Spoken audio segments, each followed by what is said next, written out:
Grab a frosty beverage, kick your feet up, and relax as we dive in close and examine this Ibanez RGAIX6MQM Iron Label Series guitar. Ibanez have truly outdone themselves this time. This Indonesian-made RG features a gorgeous flamed maple top, as well as a bridseye maple fretboard, a nitro wizard neck, a pair of Dimarzio Fusion Edge pickups, a Gibraltar 2 standard bridge, locking tuners by Gotoh, and of course it wouldn't be complete without a coil tap switch. Let's break it down. Starting with the body, this guitar has a mahogany solid body with a satin quilted maple topwood in this absolutely stunning surreal blue burst finish. The body is noticeably more contoured than your traditional RG and has especially deep cutaways for excellent high fret access. A very classy white binding is present throughout the entire guitar down from the body up to the headstock. The natural exposed mahogany on the back of this guitar is a sight to behold. Just look at that grain. The three-way pickup selector switch is accompanied by a lone volume knob and a coil tap mini switch.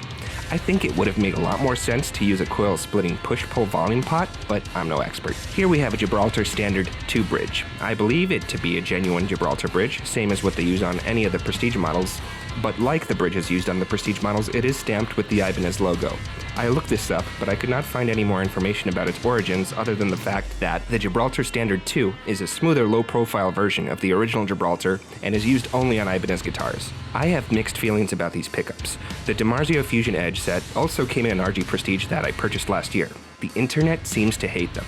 I personally think they're pretty good, though I did ultimately swap them out for a set of bare-knuckle painkillers and will be swapping these out for something else in the near future. But that's only because I like my guitars to have drastically different tonal characteristics from one another.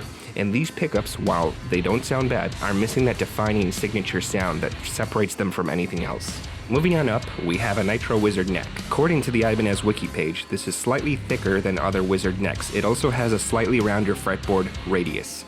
I'm guessing this appeals to the target demographic of the Iron Label series, which consists of metal musicians who probably tend to tune lower and use thicker strings. I'm still unsure of how I feel about this. The neck is thicker than other Ibanez guitars I've played, but thinner, wider, and flatter than any Jacksons or Charvels I've played. It doesn't feel bad whatsoever, but it certainly feels foreign in my hands, and it might take a little getting used to. I think Ibanez made the right choice for going fret markers to preserve the beauty and classiness of that bridseye maple fretboard.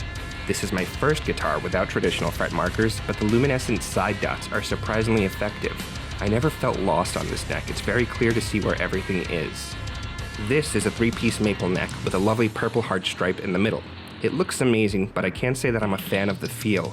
Compared to all maple necks, my hand is aware of the grain of the purple heart as it slides across the neck, and while it is very subtle, this is not a feeling I'm accustomed to. I don't know if this is a natural property of the wood or if it just needs some fine sanding and polishing, but I will be looking to explore these options for sure.